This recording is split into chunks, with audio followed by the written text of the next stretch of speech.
Qui nous séparera de l'amour de Christ? Sera-ce la tribulation ou l'angoisse, ou la persécution, ou la faim, ou la nudité, ou le péril, ou l'épée? Bienvenue sur votre émission Que dit la parole? Alléluia à tous, que la paix du Seigneur soit avec chacun de vous. Comme vous l'avez constaté, nous sommes dans Romains 8 aujourd'hui, au verset 35, pour parler de la persévérance dans le Seigneur, de l'amour de Christ, le véritable, de la foi en Jésus-Christ, bien-aimé, que le Saint-Esprit nous illumine, nous éclaire, nous assiste, nous donne l'intelligence, la sagesse, la connaissance. C'est donc merveilleux de l'Esprit Saint. Eh bien, c'est un plaisir pour moi aujourd'hui de partager ceci avec vous. J'ai souvent parlé de mes tribulations dans les émissions Suceur de mon bout. J'ai souvent parlé de toutes ces difficultés que j'ai rencontrées dans l'Église céleste et c'est toujours un plaisir pour moi de partager ces choses avec vous. Parce que je sais que Dieu m'a fait vivre beaucoup de choses pour pouvoir parler à beaucoup aussi parmi vous. Alors, j'ai toujours partagé, j'ai toujours dit dans mes émissions tout ce que j'ai vécu dans l'église de Christianité Céleste.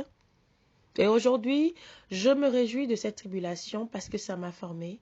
J'en parle avec fierté et comme Paul a dit, s'il devait s'enorgueillir de quelque chose, ce n'est pas de la force, mais de cette tribulation, de ces difficultés, de cette douleur. Alors, je m'enorgueillis aussi aujourd'hui. C'est un réel plaisir pour moi aujourd'hui d'en parler. Et je sais que je touche beaucoup d'âmes parce que Dieu m'a fait vivre ces choses pour que je puisse aussi vous aider à vous réveiller.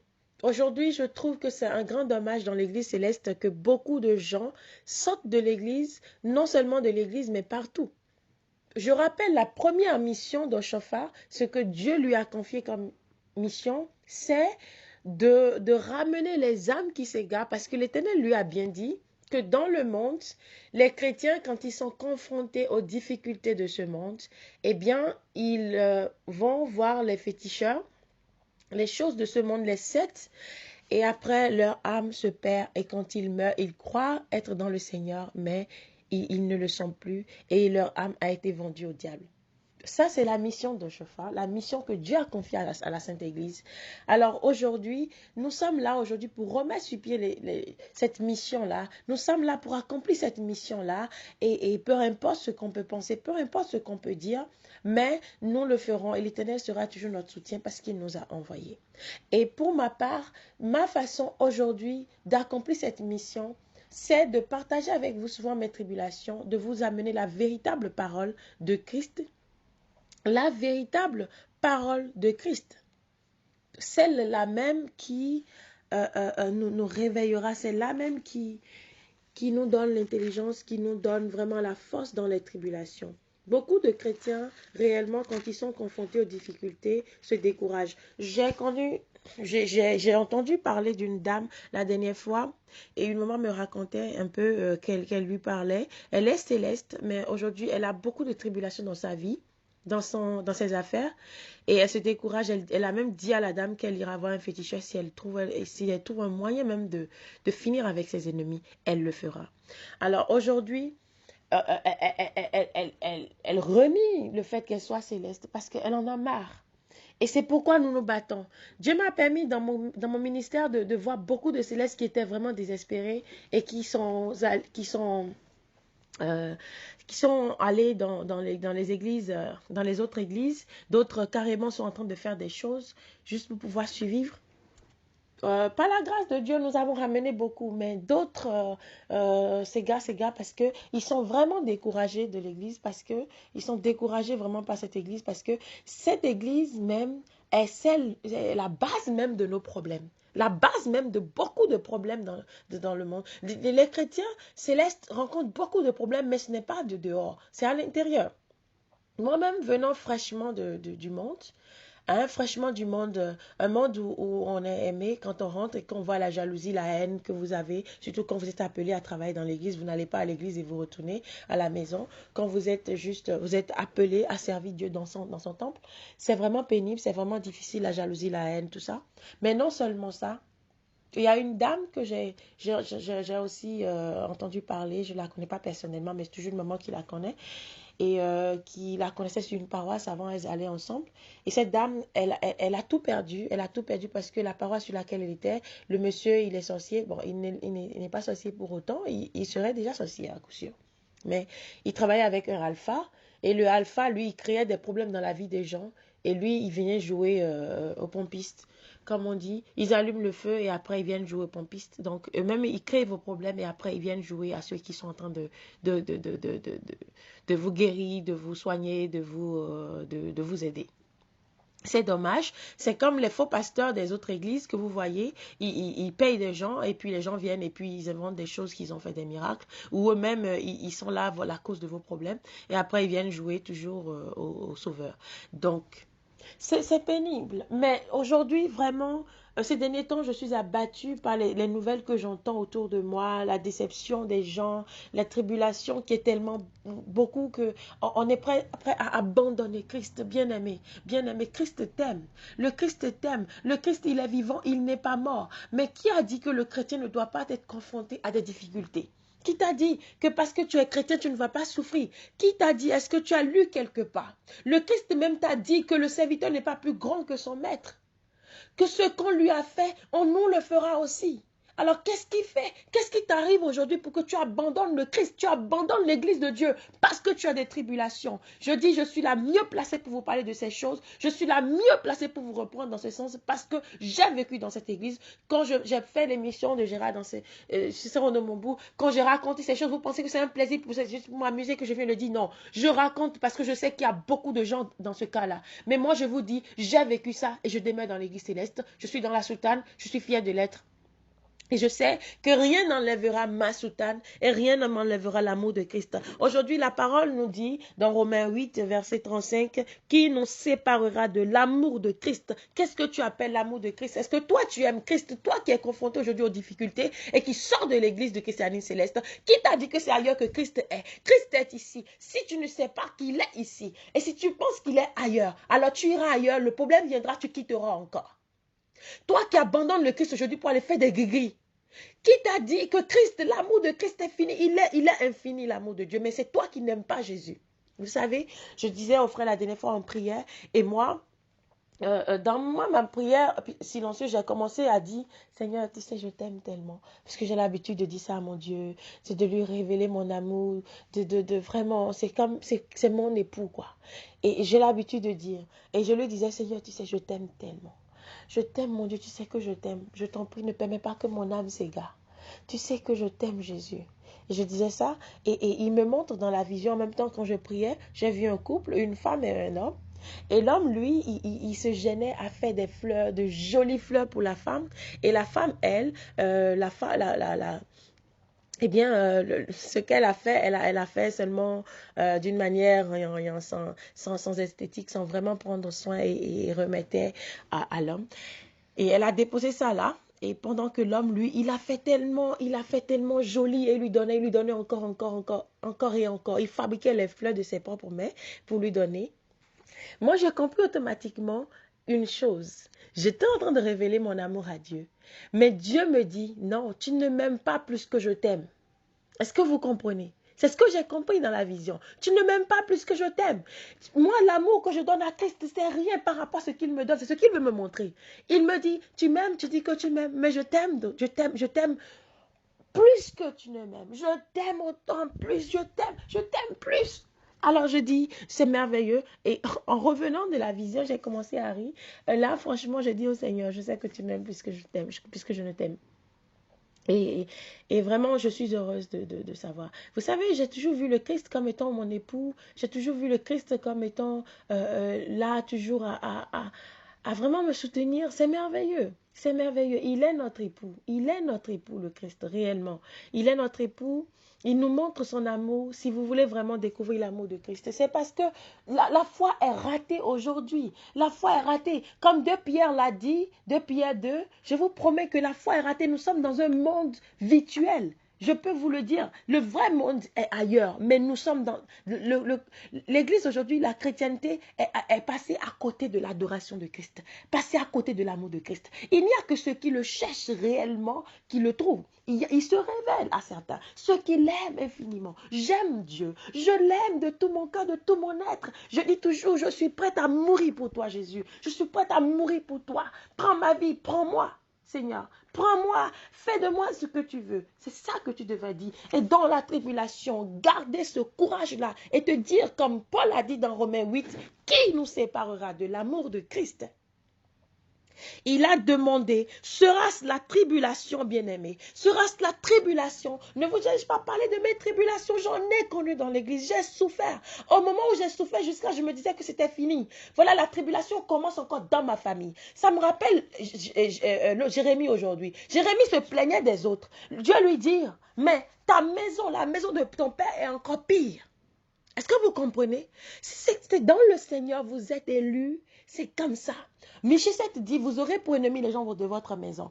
Alors, vous allez vous voir, lorsque vous acceptez le Christ, c'est là que le ciel tombe sur votre tête. Tout le monde devient contre vous. La famille, les amis, les connaissances, l'église, tout le monde est contre vous. Non, ce n'est pas en ce moment que vous allez vous décourager, dire j'en ai marre, je suis fatigué, tout va de travers. Non, c'est en ce moment qu'il faut rire. C'est en ce moment qu'il faut se mettre à rire comme un fou et se dire je suis aimé de Christ. Oh, quelle chance, Seigneur, que je suis haï par le monde, rejeté par le monde, mais aimé par toi. Jésus-Christ nous a dit dans Matthieu, heureux vous qui êtes persécutés aujourd'hui. Oui, si vous êtes persécutés aujourd'hui, c'est que demain, vous serez rachetés. Le Christ sera là pour vous accueillir. Mon espérance aujourd'hui, c'est de vous voir m'insulter tous les jours. C'est de vous voir m'insulter. C'est de voir l'église céleste me haïr. C'est de voir les autres églises me cracher dessus. Je suis heureuse ainsi. Vous ne savez pas les tribulations que j'ai suivies, parce que je me gêne pour des âmes, parce que je me tue pour des âmes. Je suis insultée. Jusque dans ma maison, on vient me faire un scandale. Un scandale, on casse le portail sur moi, on amène les bandits, on amène les choses. Et moi, je ne fais que glorifier Dieu. Vous savez, le ministère que nous accomplissons, s'il n'y a pas ça, un jour, j'ai fait rasseoir les sœurs. Je leur ai parlé, je leur ai dit, vous savez, on a ouvert Matthieu 10 et je dis, si nous ne sommes pas persécutés, frappés, crachés dessus, insultés, traités de secte, eh bien, sachez que nous ne sommes pas encore arrivés nulle part, nous n'avons encore rien vu dans la foi. Je leur ai parlé, je leur ai dit, quand on va vous gifler, donnez la seconde joue comme le Christ a dit. J'ai prêché ça, j'ai prêché tout ça. Je me lève, je vous promets, je me lève juste de là où j'ai fini de prêcher. Parce que j'ai toujours dit, dès que je prêche, je suis éprouvée en même temps. Je me lève et ça commence, la tribulation commence. Voilà, les gens viennent. Et j'ai de la visite des délinquants, j'ai de la visite des insensés, j'ai de la visite des fous du monde, des gens qui sont vraiment insensés, dépourvus de sens, perdus perdus dans leur folie. Ils ont commencé à me faire un scandale. Et là, les sœurs, elles étaient vraiment hébétées. Non, tu viens juste de nous dire ça, tu viens juste d'enseigner. Je dis ça, c'est le Christ, ça. Et quand c'est fini, je leur ai dit, vous avez vu, comptez-vous aujourd'hui parmi les apôtres. Parce que vous êtes des apôtres de Christ, oui. Parce que là, aujourd'hui, j'ai la confirmation que je suis vraiment un apôtre. Ça fait des années, hein, bien-aimé. Je suis encore dans le Seigneur. Je suis encore, si ce n'est que pour mon amour, si ce n'est que pour l'aide que j'apporte. Ces gens m'entraînaient dans les commissariats. Ils m'entraînaient un peu partout. Mais le Christ a toujours eu la victoire. Ce type dit, oh, il pense que j'utilise un visa pour voyager. Il dit, je vais te gâter ton papier, je vais faire ci. Vous savez, les gens, ils sont mauvais, ils sont méchants, ils ont tout fait. Ils ont payé les policiers, ils ont payé. Vous savez, on me traînait. Je rêve, je vois le Christ. Il se présente devant moi. Il était mon oncle. Il était mon oncle mon oncle ou un frère, quelque chose, je me rappelle une famille, et il vient et il dit qu'il s'appelle, il a donné mon nom de famille, il dit que c'est son nom, et que ça c'est sa fille, et que lui il est avocat, il vient me défendre. Ce jour-là, je vais au commissariat, il dit voilà, j'ai fait le rêve, hein, et c'était comme ça. Et vraiment, je vais vraiment au commissariat, et puis je tombe sur quelqu'un. Ils avaient payé des gens avant. Ils avaient payé un militaire vraiment malheureux. Je l'ai vu, vraiment misérable et malheureux à cause des 5 000 que vous donnez aux gens. Et là, le dernier, je vais et puis le Christ dit, dans le songe, il était mon avocat, hein, cette nuit-là. Et le lendemain, je vais. Et puis, l'Éternel, il choisit quelqu'un pour, pour, pour, pour, euh, pour nous, pour trancher l'affaire. Et le policier qu'on a payé, il était là. Venez voir comment cet autre policier l'a humilié devant nous. Il a humilié son collègue devant moi, c'est pas possible. Il a humilié. Toi, tais-toi, qu'est-ce que tu es en train de dire là? Parce qu'on l'avait payé. Ces misérables l'ont payé. Et ceux-là qui sont venus avec l'affaire, on l'a humilié devant moi, je vous promets. Il a disparu. Il a disparu du commissariat avant que je ne sorte avec grandeur. Dieu, il est merveilleux quand il est avec vous. Qu'est-ce que nous n'avons pas vécu dans ce ministère?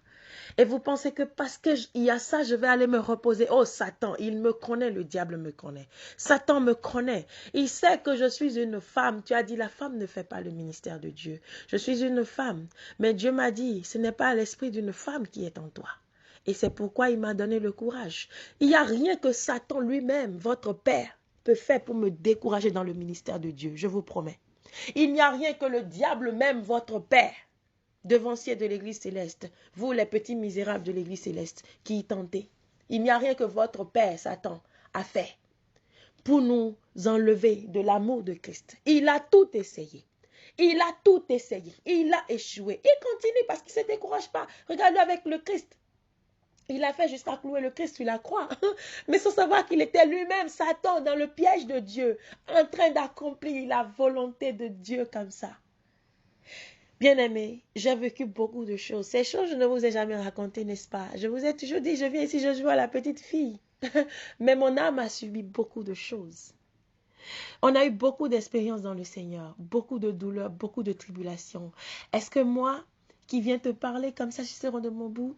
Est-ce que tu sais que j'ai vécu toutes ces choses? Je les ai vécues. Aujourd'hui, ces gens sont misérables. Et quand je les vois toujours, des années après, mais je continue par voir leur vision. Pas voir leur vision, bien-aimés. Pas voir leur vision, ce qu'ils ont fait. Rendons gloire à Dieu en tout temps et en tout lieu. Il tranche toujours. Il me dit toujours, mon enfant, ne parle pas. Je combattrai pour toi. Et c'est pourquoi je ne parle pas. Quand je viens ici, je dénonce certaines choses, je dis certaines choses, c'est pour vous édifier. Sinon, j'ai toujours gardé le silence dans ma vie. Et j'ai toujours vu le Christ se battre pour moi. Aujourd'hui, je partage cela avec toi. J'espère que ce message fera quelque chose dans ta vie. Toi, tu es découragé dans le ministère de Dieu. Mais valide Paul. Quand moi je vois Paul, je dis je ne suis pas encore arrivé à la cheville de Paul. Mais je veux m'asseoir avec Paul, être au même titre que lui. Parce que le Christ m'a promis, si tu m'obéis, tu mangeras à cette table. Je sais que cette table est la table des élus. Je veux aller manger à la table de ces élus-là. Je veux aller à la table des 12 apôtres, m'asseoir à la table des 12 apôtres et manger avec eux dans le même titre. Je suis une femme. Je ne sais pas si dans le royaume des cieux, je serai une femme encore quand je quitterai ce monde. Mais je me bats pour aller à cette table-là. Il m'a promis. Et c'est mon espérance. Qu'est-ce que Christ t'a promis, bien-aimé? Aujourd'hui, tu es là, je vais parler d'abord aux hommes de Dieu. Pour peu aujourd'hui, vous allez prendre des fétiches pour faire l'œuvre de Dieu. Vous n'en avez pas besoin. Christ, il est vivant, il est puissant. Il y a la puissance dans le sang de Jésus. Il y a la puissance dans le sang de Jésus. Il y a la puissance dans le nom de Jésus. Il suffit que vous utilisez. Aujourd'hui, tu es affamé. Toi, petit... des rotors là à l'église. Le pasteur, il bouffe tout l'argent, il ne te donne pas. Le chargé, il bouffe tout l'argent, il ne te donne pas. D'accord. Mais c'est pour ça que tu dois regarder. Moi, j'ai vu un enfant la dernière fois. Ce type, il est rentré dans l'église céleste la dernière fois. J'étais dans l'église céleste bien avant lui. Aujourd'hui, il se bat pour faire œuvre. Il veut devenir visionnaire forcé. Il a eu beaucoup de blocages parce que Dieu ne veut pas ça. Mais il s'est entêté. Aujourd'hui, il fait des œuvres, il va laver les gens dans les rivières. Parce qu'il a faim chez lui. Moi, je vous dis, vous les inconscients qui allez vous laver au bord de l'eau là, vous ne savez pas que c'est parce que ces gens-là sont affamés, ils ont faim. C'est parce qu'ils ont faim. Ceux qui n'ont pas faim, ils se confient en l'Éternel. Dieu leur donne la puissance. Quand il touche, ça guérit. Cet homme, il dit à sa sœur, oh, celle-là, elle n'a rien, elle n'a aucun pouvoir. Elle n'a aucun pouvoir. Pourtant, malades, eux tous, ils sont passés dans la maison de l'Éternel, pas chez moi, chez Dieu. Le mari de l'autre, elle tombe malade. Il vient, il est contre moi aujourd'hui, eux tous, c'est toujours ça. Il dit, viens là. On dit, oui, il faut prier. Je dis, non, faites-le coucher là seulement. Faites-le coucher. Faites-le coucher devant l'autel. Il va se lever. Il se lève. Le lendemain, il se lève en forme. En forme. Il a mangé. Il a pris un bain. Il était bien. Après, ils se retournent tous parce que j'ai des lois que Dieu m'a données. Et les gens doivent respecter ces lois-là. Alors, ça fait que vous êtes ennemi de tout le monde. Aujourd'hui, il a oublié. Mais c'est celui-là même qui connaît que son beau-frère est passé par là. Lui-même, il est passé par là. Lui, au départ, on m'a dit, lui, il veut église grande comme ça. Parce que chez moi, là, c'est petit. Je n'ai pas d'église. Mais j'ai des lieux de prière. Partout où je passe. Partout où je passe, je mets un pied ici, là. Si Dieu me dit, ici, c'est bon, je fais et je pars. C'est comme ça que nous fonctionnons. C'est pour te dire, bien-aimé. Tu n'as pas besoin de faire des travaux. Tu n'as pas besoin, même loin, le Jéhovah qui travaille avec nous, il peut guérir. Cet homme ne m'a pas vu. C'est pourquoi je me fais toujours un plaisir de dire à ceux qui sont avec moi. Je leur dis toujours, moi je ne fais pas de miracles, mais le Christ, il fait des miracles. Toi, tu crois au chargé, tu crois au dérouteur qui va te baigner dans l'eau. Mais dans l'eau, tu ne seras pas baigné. Non, l'eau ne te baignera pas spirituellement. Tu vas ramasser ces petits mauvais esprits-là en toi, bien-aimé. Tu vas ramasser ces petits mauvais esprits en toi. La vraie puissance de Dieu, elle n'est pas dans ces choses. Elle est dans la foi que vous, les laveurs, vous avez. Vous invoquez le nom vivant de Dieu qui n'est pas mort dans cette église. Et lui, il se charge de guérir, de restaurer. Mais on vous trompe, ils sont affamés. Pendant que nous étions affamés à l'église, ça ne nous a jamais traversé l'esprit de vendre une seule bougie, je vous promets. Je donnais encore des bougies. J'avais faim à l'église, imaginez. J'avais faim à l'église. Mourante à l'église. C'est-à-dire mourante de faim, quoi. De faim. Je vous ai toujours dit, c'est un plaisir pour moi de le dire. Je n'ai jamais été affamée dans ma vie. Je jetais la nourriture parce que je n'aimais pas manger. Mais quand je suis rentrée dans l'église céleste, j'ai connu ce qu'on appelle la faim. J'ai pleuré la faim dans ma vie, dans l'église du Christianisme céleste. Est-ce que j'ai abandonné? Aujourd'hui, demande-moi. Aujourd'hui, je te dis, si je ne mange pas, c'est parce que je n'ai pas faim. Ou c'est parce que j'ai la paresse. Je pleure toujours si j'ai faim, parce que je ne veux pas aller préparer. Bien-aimé, alors qu'avant, je n'avais même rien dans mon sac, rien à manger. J'ai des parents, je peux les appeler. Non, mais je ne les appelle pas. Parce que je ne veux pas renier le Christ qui m'a appelé. Tu te plains pourquoi? J'ai un secret pour vous aujourd'hui. Vous qui vous plaignez, vous dans les tribulations, qui pensez que non, Christ il est mauvais, vous maudissez Dieu. C'est vous qui êtes mauvais. Vous êtes des ingrats. Vous êtes des infidèles. Oui, tu es un infidèle, bien-aimé. Est-ce que tu sais que tu es un infidèle? Tu es un infidèle. Parce que même dans le mariage physique, on demande pour le pire et le meilleur. C'est comme ça on se marie à un homme, à une femme. Dans les problèmes, dans la tribulation, est-ce que tu acceptes être avec ta femme? Est-ce que tu acceptes être avec ton mari? Et tu dis oui au maire. Tu dis oui à l'église. Pour le meilleur et le pire. On vous fait jurer pour le meilleur et le pire dans un couple. Nous nous sommes mariés à Jésus-Christ. Mais quand le pire vient, nous abandonnons Jésus-Christ. Nous nous éloignons de lui. Qui est mauvais? Est-ce l'église qui t'a fait quelque chose? Est-ce l'église céleste qui t'a fait quelque chose? J'ai vécu la tribulation dans l'église, la faim, les insultes, les injures, toutes sortes de choses, les mensonges. Mais je suis resté fidèle à l'église, fidèle à Dieu d'abord. Et fidèle à Dieu dans l'église du christianisme céleste. Je n'ai jamais maudit cette église pour quoi que ce soit. Et pourtant, elle m'a fait connaître les pires problèmes de ma vie que je n'ai jamais connus.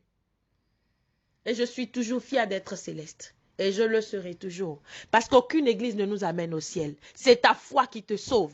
C'est ta foi qui te restaure. C'est ta foi qui te guérit. C'est ta foi qui te bénit. En Jésus-Christ. Pas le pasteur, pas l'église. Arrêtez de salir le nom de l'église céleste. Homme impuissant que vous êtes.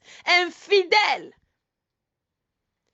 Infidèle. Prostituée spirituelle que vous êtes. Parce que l'église ne t'a rien fait. Tu es un infidèle. C'est pourquoi quand tu retrouves des problèmes, tu fuis pour aller dans catholique, protestant, évangélique. L'église céleste ne t'a rien fait. Moi, j'ai honte de vous tous aujourd'hui qui êtes sortis, qui disent il y a la sorcellerie ici. J'ai connu la sorcellerie. Mais mon Dieu a vaincu les sorciers pour moi. J'ai vu cet homme me menacer. Il est mort avant moi dans l'église du christianisme. C'est lui un devancier. Pas de petit grade. Un devancier. Il m'a menacé. Dieu lui a dit, tu mourras 3 fois. Il est mort avant moi. Mort enterré. Avant qu'il ne meure. Ce mercredi, jamais oublié. L'Éternel m'a dit, m'a montré. Ça fait... Dieu lui a dit, il mourra. Ça fait des mois, hein, ça fait des mois avant qu'il ne meure. Près d'1 an avant qu'il ne meure. Mais le jour où il devait mourir, le jour où il est mort même, on m'a dit, il est mort. Parce que l'Éternel, il suit. Quand il vous dit quelque chose en tant que visionnaire, il suit la chose. C'est comme on envoie quelque chose, on peut traquer. Si je vais acheter aujourd'hui sur Amazon, je traque ma chose. Je traque ce que j'ai commandé. Alors, je vais traquer et savoir quand est-ce que ça va venir. Hein? On dit traquer. Traque. C'est ça. Je traque pour voir quand est-ce que la chose que j'ai commandée va venir. L'Éternel, c'est comme ça, il fait. Il traque. Jusqu'à ce que le jour où sa sentence descend comme ça, il te dit, voilà, c'est bon. Voilà, c'est bon.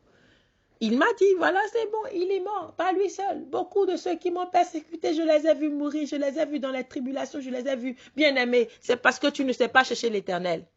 Est-ce que tu as cherché Dieu en esprit et en vérité? Tu te plains aujourd'hui, ils sont sorciers. L'église céleste est sorcière. L'église céleste est ci. Les pasteurs sont ci, ils sont ça. Oui, ils le sont, je le dis aussi. Est-ce que ça m'a fait quitter l'église céleste? Oh non, je ne quitterai pas. Oui, nous sommes des evil worshippers. Whatever. Mais, je vous dis, no matter what, dans notre vie, viendra sur notre chemin. Nous restons fidèles à Jésus-Christ. Nous restons fidèles à Jésus-Christ. Si vous êtes découragés, parce que oui, il y a la tribulation dans l'église. Oh, parce que oui, il y a la persécution dans l'église. Vous êtes partis. Tu es un lâche, oui. Tu es un impuissant. Dieu nous donne la force. Paul a dit, sera-ce la tribulation ou l'angoisse? J'ai vécu l'angoisse dans l'église. Je n'ai pas abandonné mon Christ.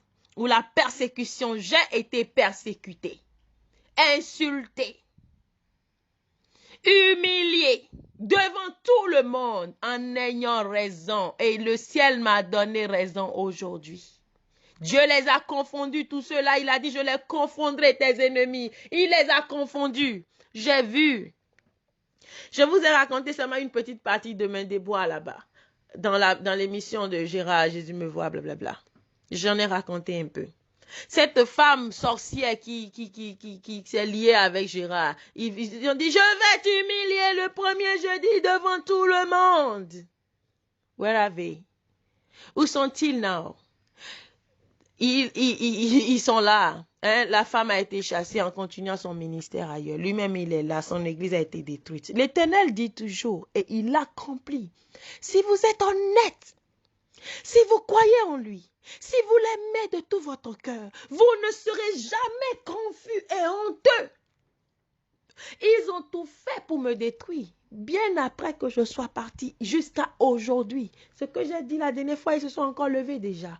Ils sont en train de faire. Mais regarde, de tes yeux seulement tu garderas et tu verras la rétribution des méchants. Oui. 1000 à tes côtés et 10 000 à ta droite, tu ne seras pas à terre. De tes yeux, tu regarderas et tu verras la rétribution des méchants au nom de Jésus-Christ. Pourquoi n'es-tu pas ferme dans ta foi? Pourquoi ne t'accroches-tu pas à Jésus-Christ? Pourquoi est-ce que tu n'as pas foi en Jésus-Christ? J'ai vu les gens m'insulter seulement. J'ai vu Dieu les frapper de maladie. Tu imagines? J'ai vu les gens mentir sur moi. Dieu les frapper. Et je vais abandonner ce Dieu-là. Oh non, jamais de ma vie. I love you so much, Jesus. de tout mon cœur, de toute mon âme. Je t'aime. J'ai envie de crier au monde que j'aime Jésus. Et aimer Jésus, ce n'est pas dans la bouche. Prouve-lui que tu l'aimes. Prouve-lui que tu l'aimes. Regarde tout ce que moi je donne à Jésus. Il me dit encore que non, je ne lui ai rien donné. Pour lui est merveilleux. Pour lui est plus que pour moi. N'est-ce pas vrai? Mais je l'aime.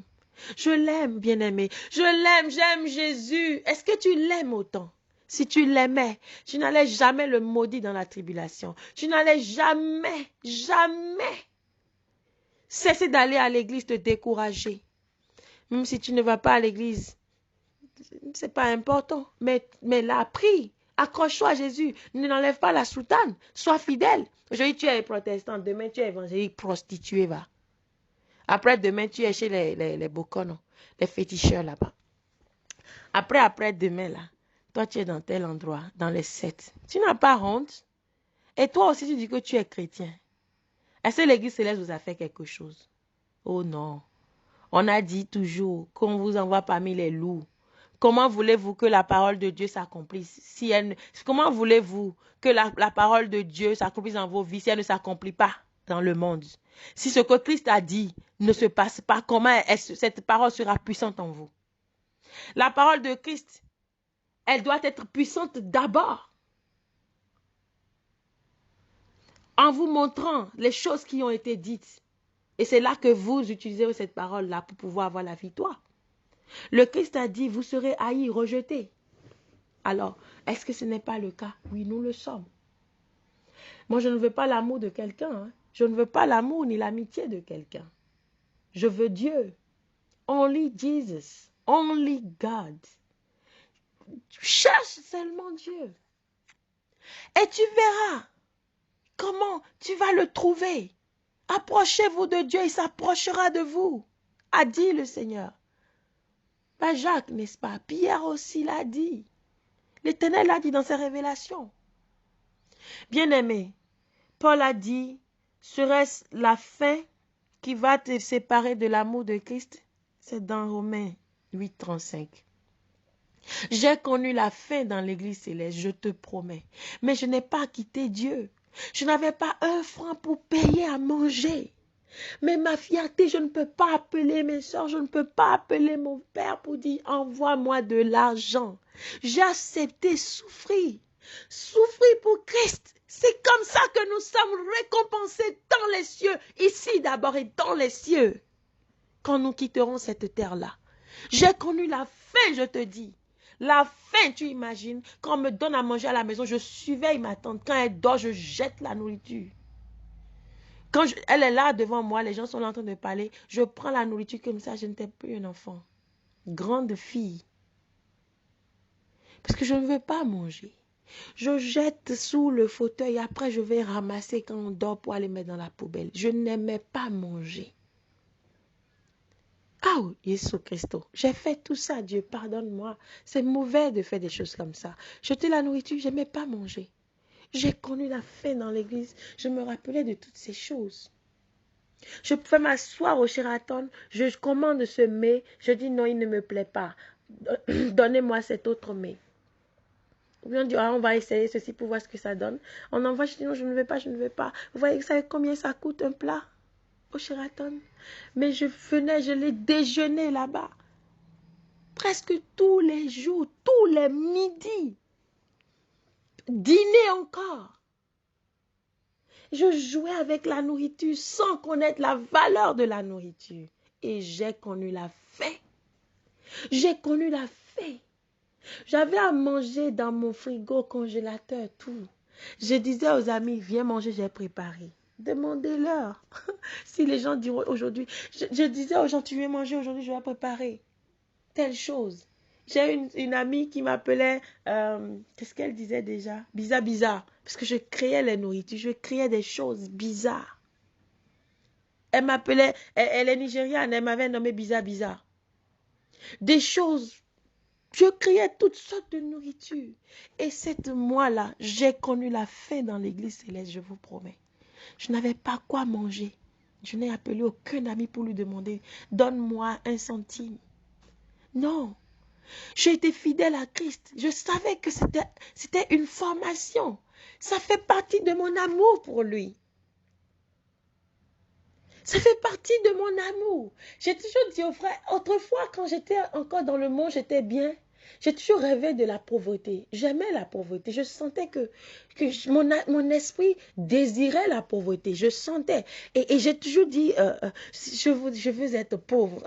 Je veux être pauvre. Et on préparait des sauces. Vous voyez, quand on prépare le hadémé à la maison, le hadémé, c'est comme...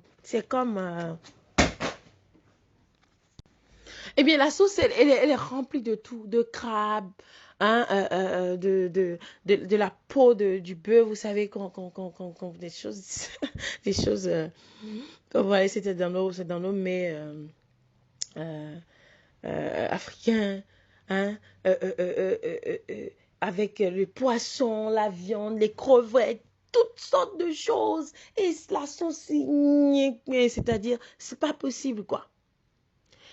Et quand moi, avec tous voilà la manière dont je mangeais. Mais quand je sors et que je passe devant des maisons où les gens, ils préparent des adémés, là, hein, le crin-crin, nous disons, qui est pauvre, on sent l'odeur de la pauvreté dans le crin-crin. J'étais bizarre, je vous promets. J'étais vraiment bizarre, mais je ne sais pas. J'ai dit au frère plus tard, j'ai dit, mais un jour je parlais, j'ai dit, mais voilà, c'est sûr que c'était mon avenir que je sentais, ce que j'allais devenir à l'église céleste, que je sentais à l'époque comme ça. Quand je passe devant la maison de quelqu'un qui ne peut pas une adémé pauvre, hein, pauvre avec des poissons secs là, et on sent que cette chose, elle n'est pas riche. Eh bien, bien aimé, c'est cette sauce que je veux. Je dis, je désire ça. Je veux goûter à cette sauce-là. Ça sent bon. Ça sent quelque chose de pauvre. Je veux vivre quelque part dans une maison où il n'y a pas d'électricité. Ces pauvres villages. Je ressentais cette chose. Je ressentais des choses où je vis dans des bambous. Je ressentais. Je sentais que mon esprit, je ne sais pas. Peut-être c'était mon futur que je voyais. C'était mon futur, mais moi, je sentais, j'avais envie de vivre une vie comme ça, une vie simple, où je suis là, comme ça. Je désirais. Les gens me disent, mais toi, tu es folle. Qui désire la pauvreté? Qui? Moi, je désirais ça. Et je sentais cette envie-là. C'est parce que je n'avais pas encore connu. Parce que je ne vivais pas dans ces conditions-là. Alors, je désirais. Mais je vous promets que quand j'ai connu Dieu et que je suis allée dans cette maison, c'était du bambou. C'était dans le sol que je devais me coucher.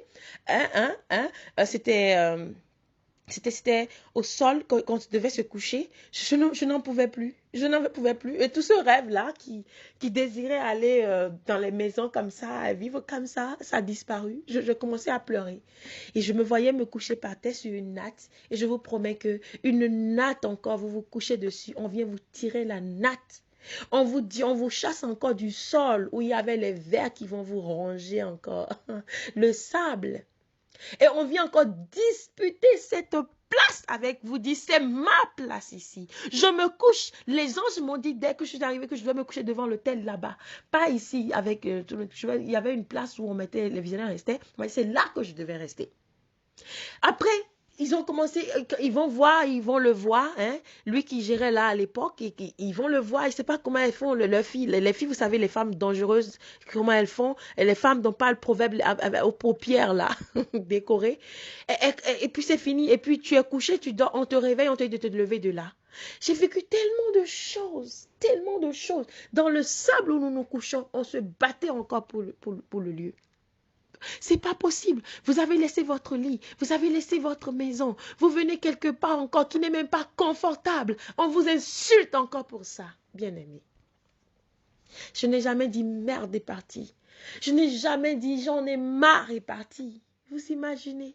C'est Dieu qui vous aide à le faire. Demandez-lui de vous aider. Tout ça finira un jour. Tout ça finira un jour. Aujourd'hui, là, je cherche à me coucher par terre et je ne peux pas. Aujourd'hui, je cherche à me coucher par terre et je ne peux pas. Je suis dans le lit, ça me fatigue, même je ne peux plus me coucher par terre. Parce que je dis non, j'aurai mal au corps.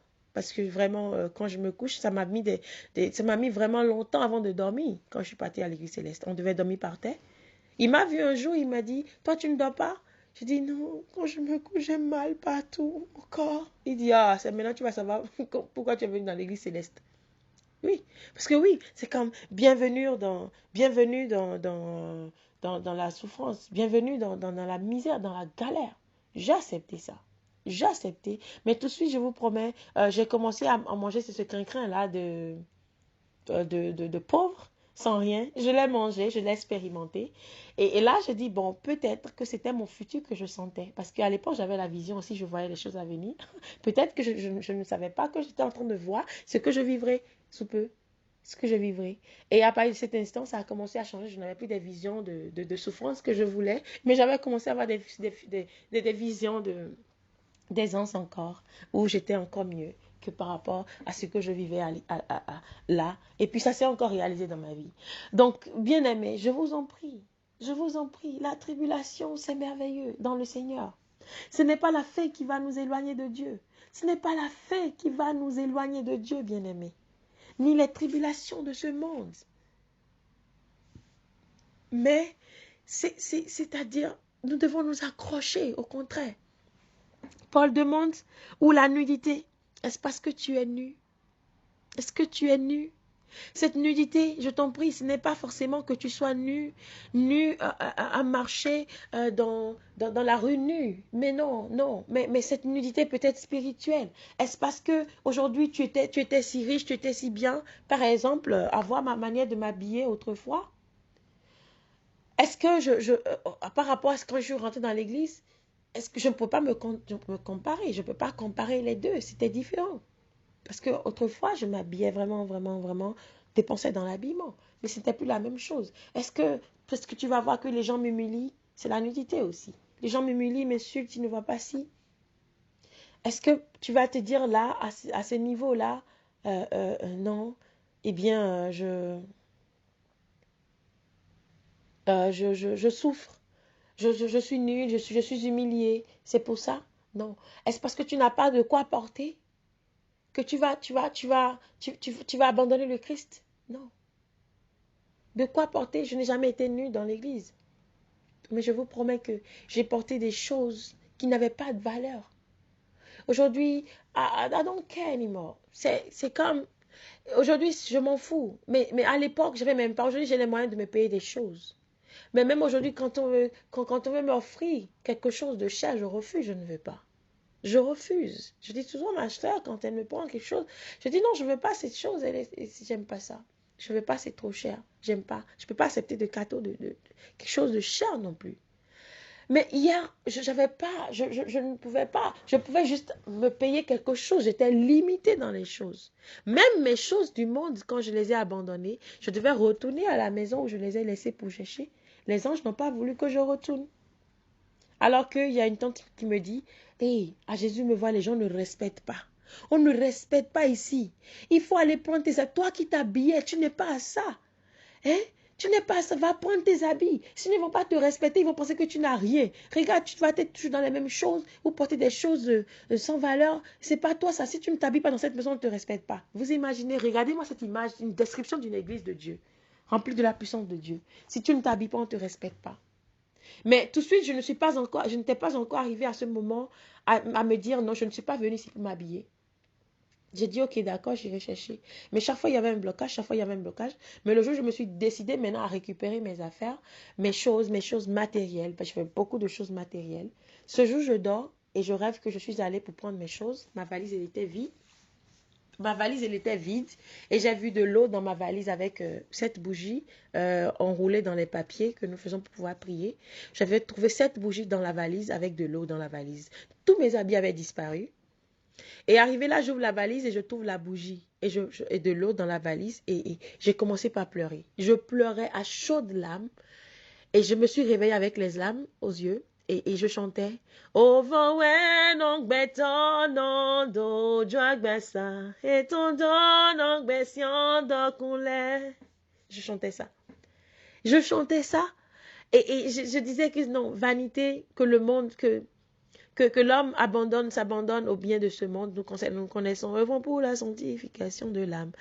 On connaît tous cette chanson-là. C'est ça, je me suis retrouvée en chantant cette chanson-là.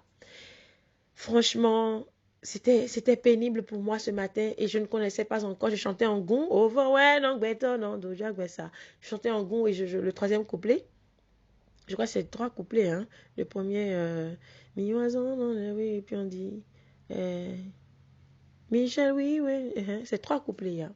Trois couplets, je chantais le troisième couplet en me réveillant et comme je ne comprenais pas le gon, euh, j'ai dit, j'ai appelé rapidement une cousine, je lui ai dit, viens m'expliquer le goût. Ça veut dire quoi? Over, ouais, non, better, non, dojo, ça.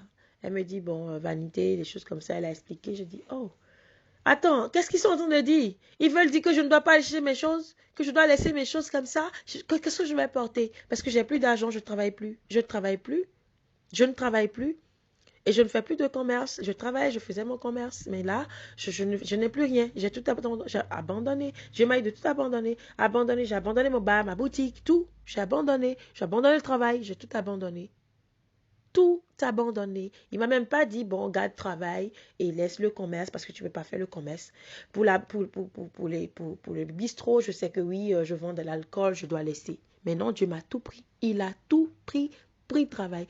Il m'a tout pris. Il m'a dit, bon, tu ne feras absolument rien. Vous imaginez ça? C'est là que vient la difficulté. Je suis rentrée dans l'église céleste en ayant un travail. Et Dieu m'a dit, tu stoppes de travailler.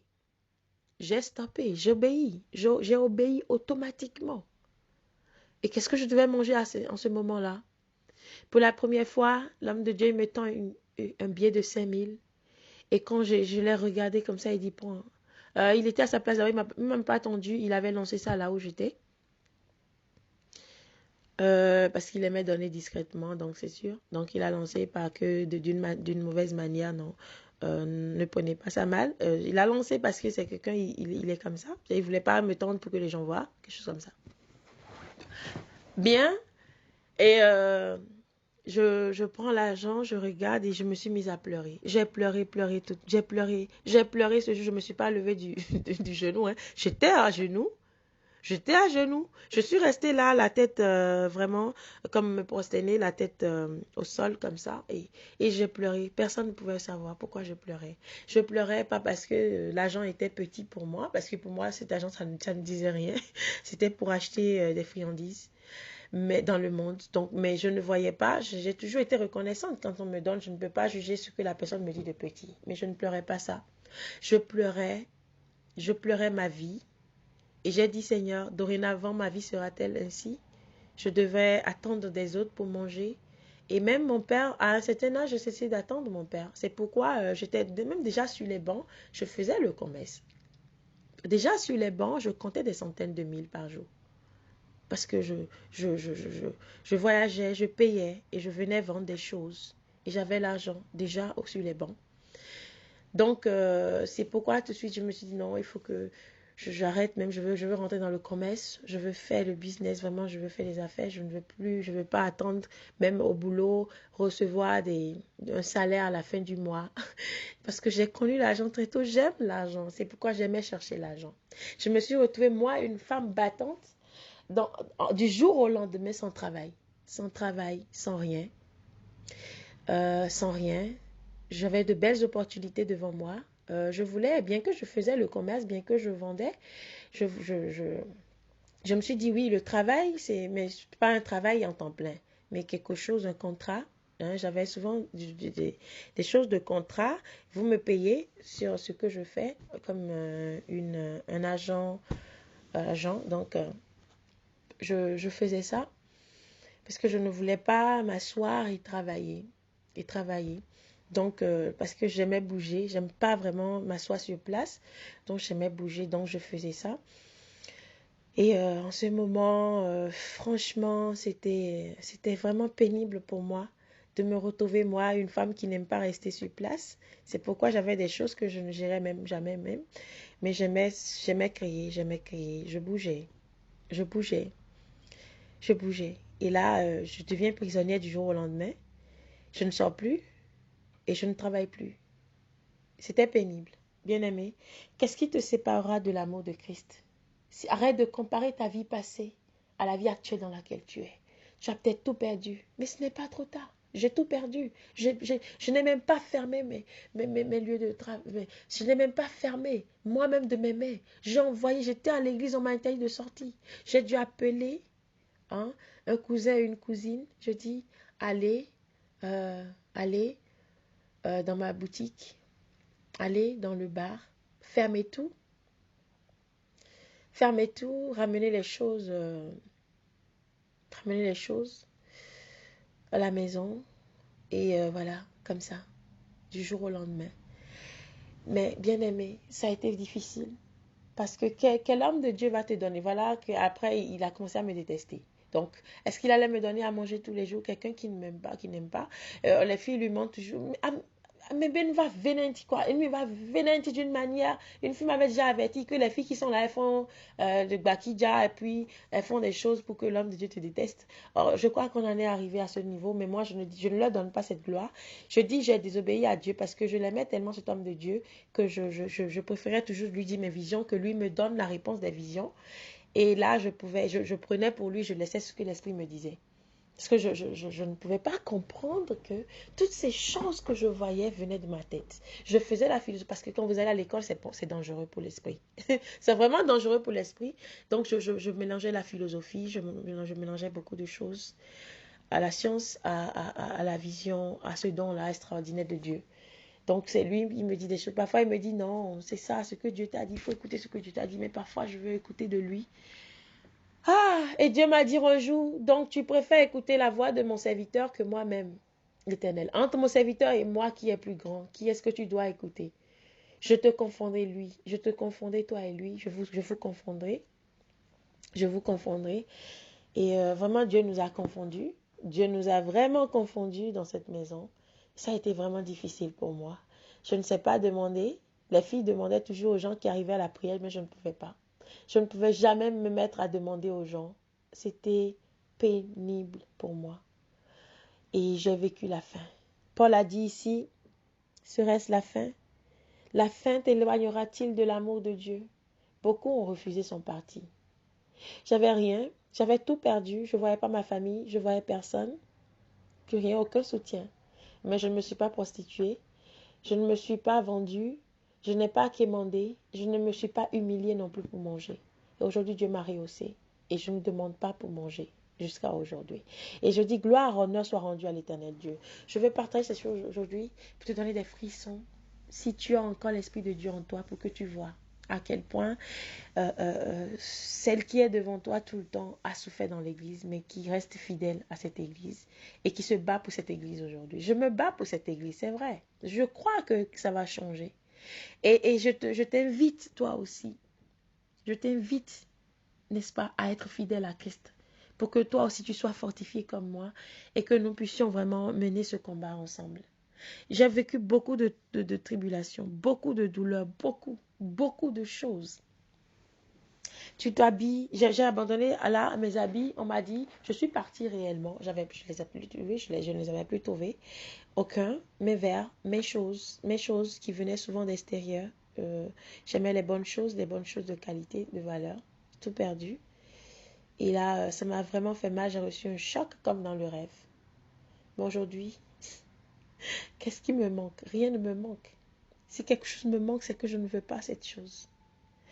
Bien-aimé, c'est pénible. C'est vraiment pénible. Paul a dit, est-ce le péril? Le péril, bien-aimé. Même si nous périssons, est-ce que nous allons abandonner Dieu pour ça? Non. Je ne sais pas ce qui t'a fait abandonner. Paul a dit, est-ce l'épée? N'as-tu pas vu comment eux, ils ont été frappés, tués même? Est-ce que devant l'épée, nous refuserons? Aujourd'hui, nous sommes persécutés, spirituellement par le diable et ses suppôts, physiquement par les hommes. Alors, qu'est-ce qui nous séparera réellement de l'amour de Christ, bien-aimé? Qu'est-ce qui te séparera de l'amour de Christ? Je veux partager ceci avec toi aujourd'hui afin que tu puisses retrouver courage en toi. Toi qui es dans l'église aujourd'hui, tu es en train de faire des travaux pour pouvoir manger. Tu ne seras jamais riche. C'est pourquoi vous allez voir les visionnaires. Ils sont pauvres et misérables et ils meurent pauvres et misérables aussi. il meurt pauvre et misérable. Il meurt pauvre et misérable. Parce que vous pensez que c'est rapidement la bénédiction vient. Dieu m'a promis la bénédiction. Je disais la dernière fois, une femme me dit, ah tu vois, et si à l'époque tu t'étais agité. Dieu vous promet des choses. La force, la puissance. Il vous promet même la bénédiction. Mais ce n'est pas pour le jour que tu as rêvé. Ce n'est pas pour le jour que tu as eu la révélation. Ce n'est pas pour le jour où tu as eu la vision. Mais c'est peut-être pour 1 an, 2 ans, 3 ans. L'Éternel m'a dit des choses. Et ça fait 1 an, 2 ans avant de se réaliser. L'Éternel nous bénit toujours quand nous obéissons. Aujourd'hui, je sais que Dieu m'a béni. Aujourd'hui, Dieu m'a béni.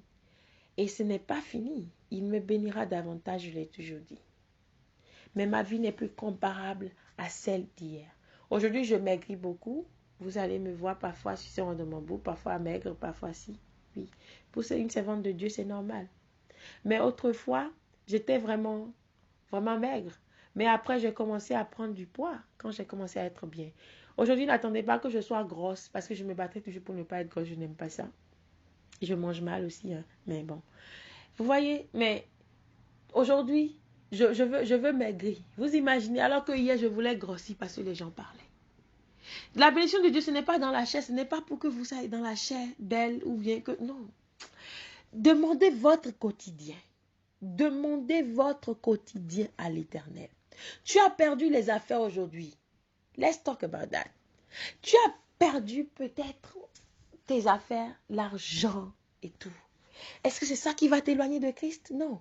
Le secret que je te donne, ma soeur, mon frère, c'est que tu t'accroches à Christ davantage. Dis-lui, Seigneur, si l'ennemi pense que en perdant mes choses, je vais t'abandonner. Jamais, Seigneur, je ne vais t'abandonner. C'est ce que je disais quand j'étais à l'église. Quand j'avais faim, je dis, Seigneur, si le diable pense que la faim va m'éloigner de toi, il n'a rien fait. Je ne l'ai jamais, je ne vais m'éloigner de toi. Ce n'est pas la faim qui va m'éloigner de toi. Je ne connaissais pas cette parole de Romains 8. Je te promets que je ne connaissais pas Romains 8, verset 35 à l'époque. Mais je priais ainsi à Dieu. Je disais, si le diable pense que c'est la faim qui va faire que je vais t'abandonner, Jésus, jamais je ne vais t'abandonner. Et pourtant, j'avais faim. Tu imagines ça? Tu sais ce que ça veut dire que d'avoir faim? Il n'y a rien de plus terrible, je te promets. Avoir faim, surtout quand vous savez que vous n'avez pas. Si aujourd'hui, quand j'ai faim, je ne mange pas parce que je sais que j'ai. Parce que j'ouvre le placard 10 fois. Et les gens rient seulement. Et j'ai ma petite qui rit tout le temps ici. J'ouvre le placard plus de 10 fois et je dis, I'm hungry. I'm hungry. I'm so hungry. I'm hungry. I'm so hungry. C'est un chant que je chante. Et j'ouvre, je ferme le placard. J'ouvre, je ferme le placard. J'ouvre le frigo, je ferme le frigo. J'ouvre le congélateur, je ferme le congélateur. Pourtant, j'ai de la nourriture un peu partout. J'ai de la nourriture.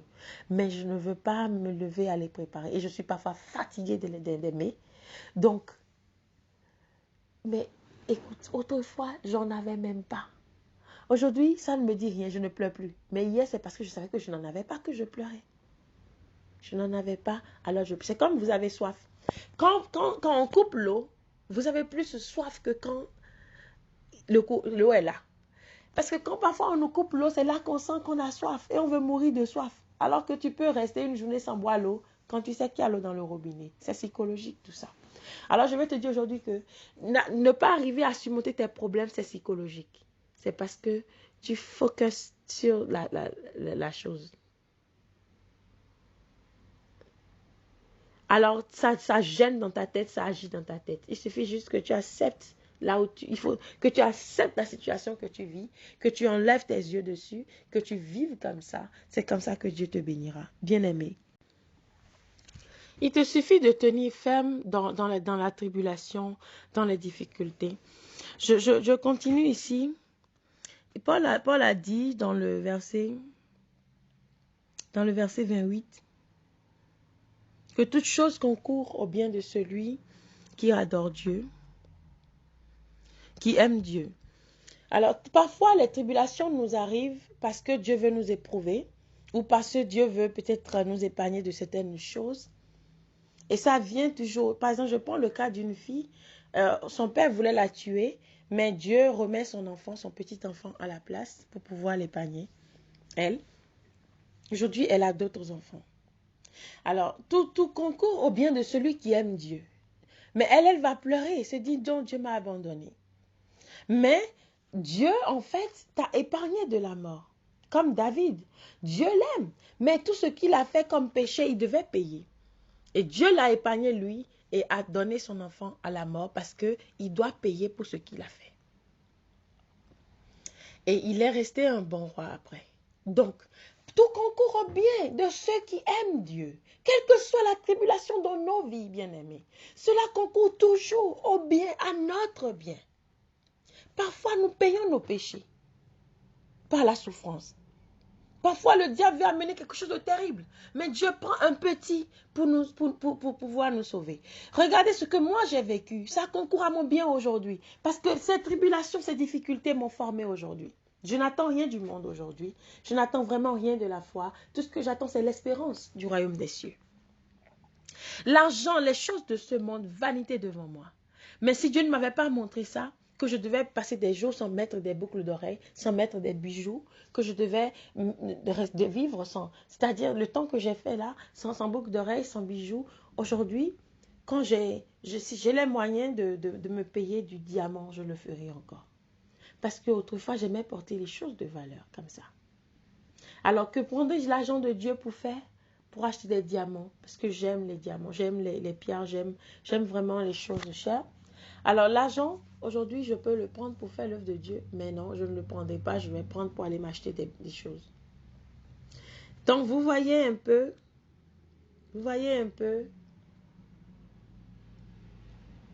ce qui se passe quand c'est-à-dire quand vous aimez Dieu. Il vous forme. Il vous forme, bien-aimé. Il vous forme. Tout concourt toujours au bien de ceux qui aiment Dieu, de ceux qui sont appelés selon son dessein. J'ai été appelé selon le dessein de Dieu. Et là, je suis là aujourd'hui à accomplir tout cela. Il m'a fait souffrir pour que je sois formée, pour que je sois forte.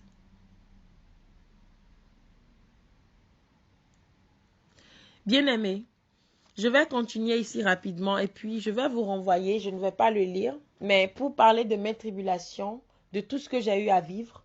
Regardez un peu Paul dans 2 Corinthiens 6, dans 2 Corinthiens 11. Paul nous parle un peu de tribulations, mais surtout je vais parler de 2 Corinthiens 11, il a parlé de cette tribulation. Est-ce que Paul, après avoir vécu tout ça, a abandonné le Christ? Non, au contraire.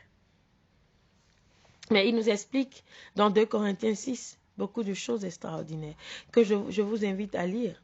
Lisez pour comprendre que Dieu nous garde dans les tribulations. Mais ça existe. Tu adores Dieu, ce n'est pas pour ça que tu ne souffriras pas. Tu vas souffrir. Je vous ferai le numéro 2 de cette émission sous un autre titre peut-être pour vous montrer un peu. Hein?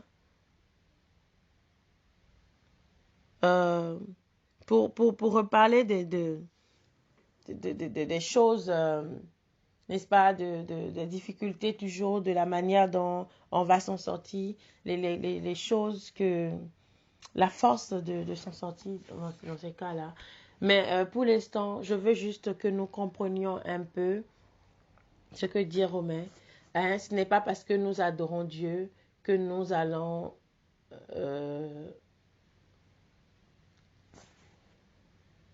ce n'est pas